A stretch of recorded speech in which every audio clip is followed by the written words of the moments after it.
Harin yang melihat Sojun segera turun dari bis dan berusaha mengejar Sojun yang pergi ke ruang fotografi. Saat itu, Harin terjatuh di tangga hingga menyebabkan lututnya terluka. Harin tak memedulikan rasa sakitnya. Ia terus berlari dan sampai di ruang fotografi. Ketika Harin melihat Sojun tanpa berpikir panjang, ia segera memeluk Sojun sembari berkata bahwa dirinya merindukannya. Dan hal itu membuat Sojun terlihat kebingungan. Tak lama kemudian, teman-temannya datang ke sana dan melihat lutut Harin terluka. Sojun yang baru mengetahuinya segera membawa Harin ke UKS untuk mengobati luka tersebut. Harin yang sangat bahagia bisa bertemu lagi dengan Sojun tak merasakan sakit sedikit pun dan malah terlihat sangat senang. Dirinya masih menganggap bahwa semua itu adalah mimpi. Saking senangnya, Harin tak mau menyia-nyiakan waktunya dan terus-terusan mengganggu Sojun. Bahkan ketika Sojun sedang berada di kelasnya, walaupun di sana ada guru, Harin mengganggu Sojun dari jendela. Ia membentuk gambar hati dengan tangannya, sehingga membuat semua siswa heboh dan membuatnya dimarahi oleh guru. Harin terus mengikuti Sojun kemanapun Sojun pergi. Ia bersepeda dengan Sojun ke studio foto yang kemarin didatanginya.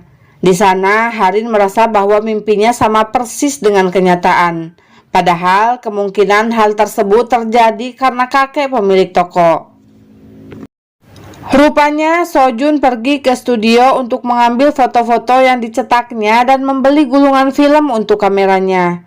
Tanpa sepengetahuan Sojun, diam-diam Harin melihat foto-foto tersebut yang ternyata di dalamnya terdapat potret dirinya.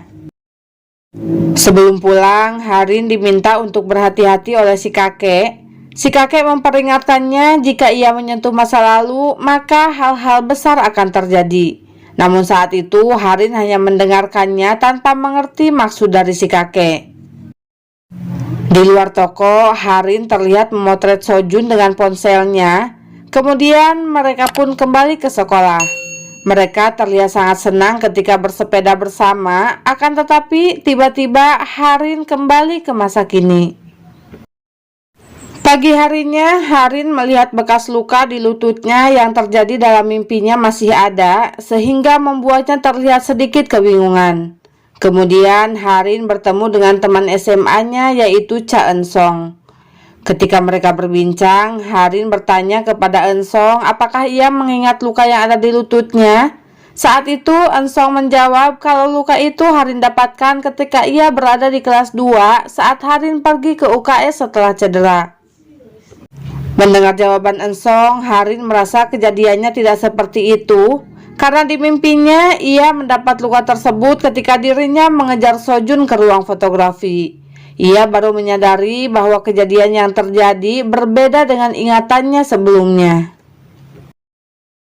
Harin segera mengecek ponselnya untuk meyakinkan dirinya kalau kejadian yang dialaminya bukanlah mimpi.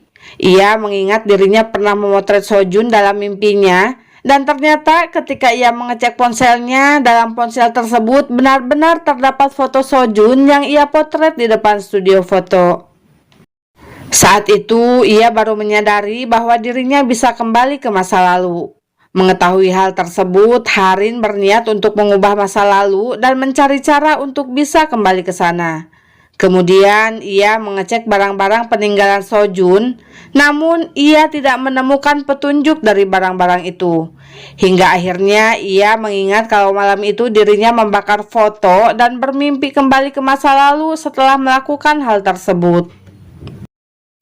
Harin pun segera membakar satu foto dan berharap itu akan berhasil membawanya kembali ke masa lalu. Dan benar saja, ketika api membakar tanggal yang tertera dalam foto tersebut, ia pun kini berada di masa lalu. Ketika hal itu berhasil, Harin terlihat sangat senang. Ia segera mencari Sojun dan akhirnya menemukannya.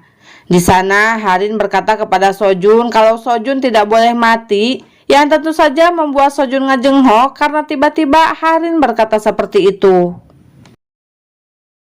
Oke Cingu, jika kalian penasaran dengan episode selanjutnya, jangan lupa like, comment, and subscribe channel Mimin ya, biar kalian tidak ketinggalan menyaksikannya. Kamsahamnida, bye-bye.